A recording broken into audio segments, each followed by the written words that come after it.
Good morning. It's good to see all of you here today. If we haven't met before, my name is Colin. I'm the pastor here at Branches, and it's just my joy to welcome you as our guest today. Especially if it's one of your first times here, we just want to welcome you to this place. We hope that you find it a warm, welcoming place where you can experience community and experience God's Spirit among us as we continue to grow in our lives with Jesus. If you would take a moment to check in and let us know that you're here, especially if it's your first time here, but if you've been here since the very beginning, we'd love to know that you were here too. To scan the QR code or tap the little circle on the chair in front of you, you can check in there and let us know that you're here today so we can tell you everything that's going on in the life of our community, keep up to date with you, and for you to be able to contact us if you need anything, prayer, support, connection, a conversation. We'd love to hear from you in that way as well. So again, thank you for being here at Branches. As we just heard from Amy, we're in a series on the Gospel of John, the story of Jesus, the latest story of Jesus. That was probably the fourth one, last one written of Jesus' biography. No birth story into his adulthood, these signs, these sayings, one of which we're hearing about today, that Jesus is the shepherd and how Jesus knows us and loves us. So we're so glad you're here. Alongside that, all the time here at Branches, in the background, we are reading Jesus' biographies together in a thing we call Common. So in Common, we read a chapter a day at a time, constantly through the four Gospels. It takes 89 days because there's 89 chapters starting in Matthew 1 all the way to John 21. We just wrapped up reading John. We're back smack dab in the middle of Matthew right now, so you see where we are today in Matthew 14. And we'll wrap up Matthew here just a couple of Sundays, and then we'll be back into Mark. So if you want to read along, you want to steep your life in the story of Jesus, we hope that you'll find that practice helpful, and then to meet with one other person and talk about what you're reading together, to read the questions on the Common website. If you text Common Reading to 55498, I will text you on Monday and say, this is where we're at in Common Reading, just to give you an update so you can jump in at any time. We'd love for you to read along with us. There's a Monday lunchtime group, a Thursday lunchtime group on Zoom. If you want to start a group, find another way to connect in reading the Gospels together, we'd love to walk alongside you in doing that. So just a great spiritual practice to always be in the story of Jesus and see how it comes out in your life as well. Like I said, we're talking about John and his understanding of Jesus today, and in particular that Jesus is the good shepherd. And what that means is that Jesus knows his sheep. He knows who are his, who belong to him, and he knows them fully, totally, and yet, we would say, despite what he knows about them, or because of what he knows about them, or in addition to what he knows about them, he loves them and brings them in to the fold. They belong to him. It's good to be known. You know, classically, maybe even a cliche, to be known is to be loved. And in a friendship, in a working relationship, in a romantic relationship, in a marriage, you know that firsthand, that somebody knows you and they know a lot about you, scars and all, and they love you. To be known is to be loved. To know what someone's favorite color is, or what their favorite movie is when they're sad, or what their favorite food is, or where they like to go eat, or anything else. To know that about a person is to show them, in some sense, that you love them. Knowing is loving. It reminds me of this bit of, I see it all over. A lot of people do it, Instagram, TikTok, YouTube, where you like run up to someone at the grocery store or Walmart or Target or something and say like, hey, how's it going? It's so good to see you. I haven't seen you in so long, and you don't know them. And it's 50-50, one reaction or the other. Like most of the time people are like, oh, hey, like, it's so good. I haven't seen you in a long time either. And it's like obviously a bit, but I would do that too. I don't want to be impolite. Like, hey, yeah. And I'm like racking my brain. And instead of calling them by their name, I'm like, hey, dude, yeah, it's been a long time. Or, some people have the courage to be like, hey, I don't remember you, or I don't think I know you. Are you sure you have the right person? I saw a guy do it the other day, and the guy that he was saying it to responded like, oh yeah, hey, it's been a long time since I've seen you. And he was so mean back. He was like, why would you pretend like you knew me? The world's dangerous. You got to be careful out there. Oh, I'm just kidding. It's good to see you. I was like really wrenching him around. And I have to say, this isn't because I feel like I know a lot of people or a lot of people know me, but I'm always really worried, like on a Saturday, HEB, I'm not, dressed up, whatever dressed up is for me. And somebody is going to come up to me. Like the other day, I was at self-checkout, and the guy didn't even look at me. He was like, you still at Branches? Yep. Sir, I did not, if you're here, I'm looking around. I don't see this guy. Sorry if it was you. I'm like, yep. And I was like too embarrassed to be like, who are you? I was like, check out real quick and run. He knew who I was. I didn't know who he was. And I feel like that first half of people, like I want to respond back like, yeah, okay, I know you, or I've met you somewhere before. I'm like racking my brain. Maybe one of you, I've forgotten your name before. I'm really sorry. I really, really want to know people because I want them to know that I care about them, that I see them.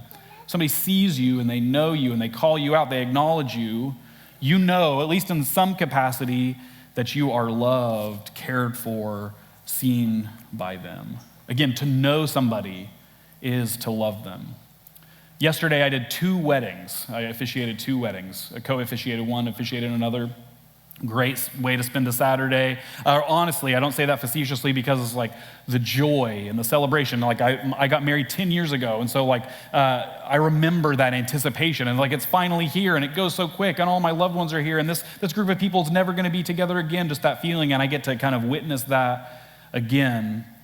And I shared with one of the couples yesterday in my homily, I would never, and we're trained to never, and I can't tell a couple, I don't think you should get married.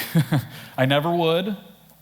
I want to sometimes. I really, really want to. Like I get to know a couple and I'm like, I don't know. And really with the rare exception, if I thought there was some violence or abuse happening, I might recommend or try to find some other way to maybe like postpone it or try to dig a little bit deeper. But by far and away, I never tell a couple they shouldn't get married. And one of these couples yesterday, both of them should have gotten married, but one of them in particular was like, yeah, you guys get married or else. Like you guys are made for each other.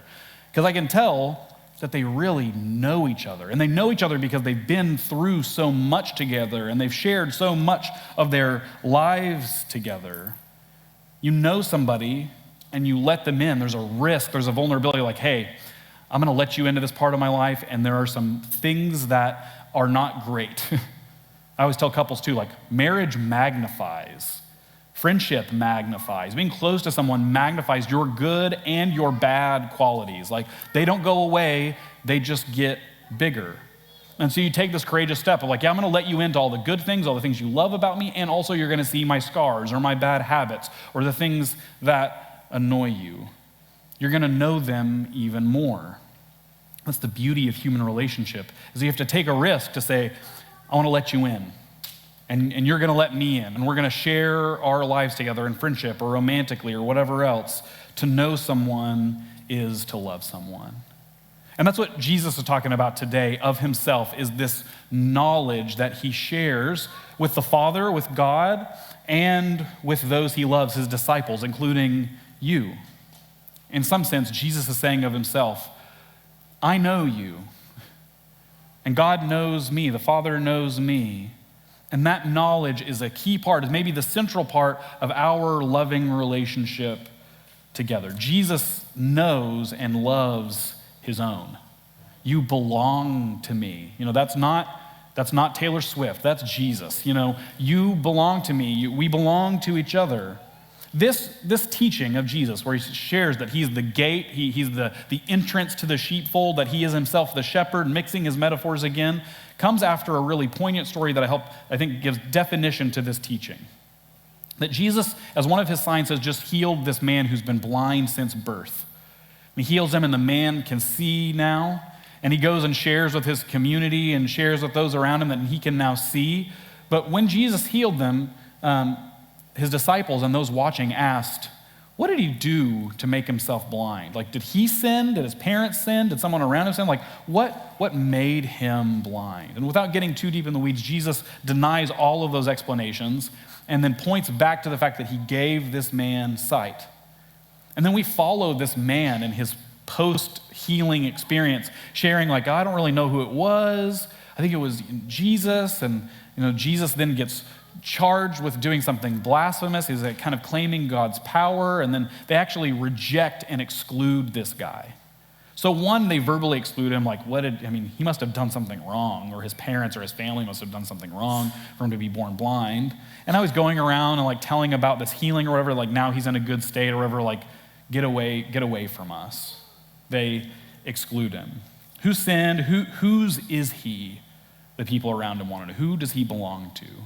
And Jesus, by healing him, and then in this teaching says, he belongs to me. You meet people with suspicion and exclusion. I meet them with total healing and inclusion and embrace. So Jesus then begins this metaphor was, there are people that are going to try to enter in another way, enter in by their religious observance, enter in by their self-importance, enter in by their self-sufficiency, enter in by any other means, and they're going to miss the way to get in. If they're trying to come in that way, they're trying to ransack the place. They're trying to find something that's not there. They're trying to come in for another reason, another motivation. But if you come in through the sheep gate, if you come in through the correct entrance, you'll be included. There's danger and there's things to be protected from out there. And if you come in through here, if you come in through me, you'll be protected, you'll be included, you'll be healed, you'll be loved. Jesus then goes on to say, in my sheepfold, in my community, in my group of people, if you come in through this gate, if you're part of this fold, there are no strangers. There are no others. There are no theys out there. It's us, we, together in this community. No strangers. It's familiarity that God the Father has with Jesus, and then Jesus shares with his people. God's familiar with me, I'm familiar with you, and if you don't think you deserve to be loved because of what I know about you, it's not true. I know you, and I'm inviting you to know me. And Jesus moves on from saying, I'm the gate, I'm the way into this way of abundant life, I'm the way into this great wide pasture where you'll be sustained spiritually for your whole life. I'm the way in to say, and I'm not just the way in, I'm the boss of the place too. I'm the shepherd. I'm the one that cares for you, that feeds you, that guides you, that keeps you in, that looks for you, that knows you by name, that marks you, that claims you. I'm the gate, I'm the shepherd. I know you, and I let you in. I know you, I love you, and I let you in. We forget this just because we're so far removed from it, but like sheep were valuable in Jesus' time. They used every part of the sheep when they used them in farming. They were valuable creatures. And so that's why we hear this description here that like a hired hand, something that's just kind of like a temp for the sheep. If some danger comes along, if some sort of adversity comes along, he's going to run. But Jesus is in it because he cares for and knows his sheep. They're not just a business transaction for him. They're his. They belong to him. It's his sheepfold. It's his enclosure. He's the shepherd. They're his sheep. You can look up, it's actually pretty common, especially in the United Kingdom and in Europe, how often a shepherd might take a second career as a minister. There's actually a famous minister, Doug McMillan, who had a long career as a shepherd and then became a pastor and a teacher and a writer. I too have some experience with sheep as a shepherd, a light shepherd, yes. Who's more adorable, me or the sheep? Good question. My dad's a portrait photographer. This is Easter portraits. We had many pet bunnies growing up. And also we kept the sheep in our backyard most of the time. Arkansas, welcome. Sheep, as I've described before, we've talked about sheep at Branches. Not the brightest. They are stubborn. They're cute. We would bathe them with woolite, very sweet animals. I've shared this before, but one would like look at the mirrored surface of the dishwasher and talk to itself because it thought there was another sheep on the other end. That's the level of competence we're talking about here. But Doug McMillan would say that as a sheep farmer, as a shepherd, he would get these little lambs, and he had his own sheep, and he would often auction off these lambs to other shepherds and sheep farmers in the area, and that he could ride in a train and ride on the train and pass these pastures of sheep, and he could point out in these herds, that one was mine. I see that one. That one belonged to me. I auctioned that one off to so-and-so, so many. Like, you'd have a deep familiarity with them. They have these personalities, these faces, these features that he could pick his sheep out of the other sheep. Jesus is saying that about you. Out of the crowd, out of the mess, out of the chaos, I see you. That one's mine. You belong to me. Jesus knows his sheep, knows the most about them, and loves them the most. Picks them out of the crowd, is familiar with them, embraces them. As the lost sheep parable, or in Psalm 23 says, it's this like intimate, caring relationship, carrying the sheep over your shoulders. This one is mine. I care for it. It belongs to me.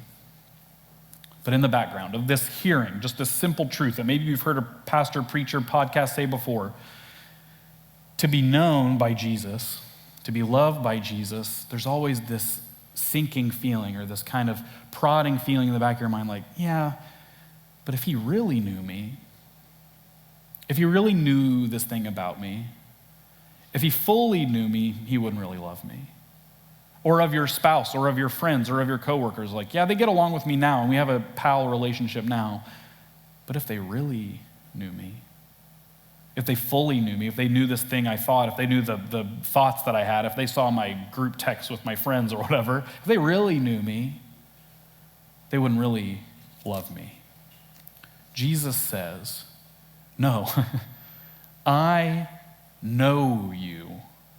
I really know you. I'm your shepherd. You belong to me. All the things that you know about yourself that you want to shroud or hide or pretty up, I know you and I love you. Those two things paired together. Not just knowledge where we say like, I know you and I can kind of get along with you, or I know you and I can kind of ignore it or compartmentalize it. Jesus says, I know you and I love you. Not I can make do, or I can overlook that, or I can set that aside, or I can fix you.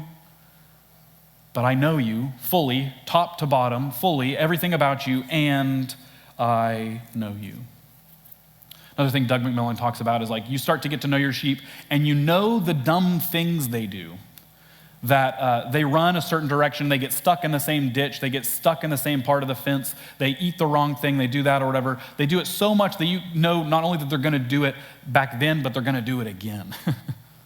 I know Jesus, hear this lightly and kindly. Jesus says, I know every dumb thing you've ever done and every dumb thing you are doing.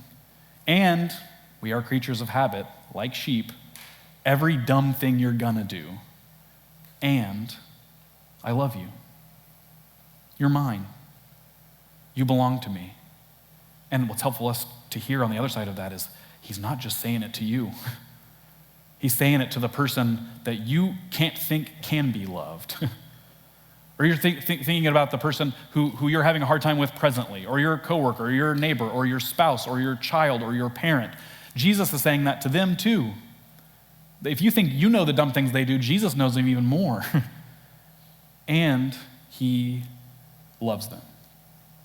As followers of Jesus, as people that want to emulate and follow the shepherd and just like run behind the shepherd as dumb sheep, whatever we want to paint it as, we also, as imitators of Jesus, must also be knowers and lovers. The first part of this is I don't want to in any way encourage or incite oversharing. Like you're going to leave here today and be like, well, we got to know each other, so like I'm going to dump this all on you. Here it is, everything.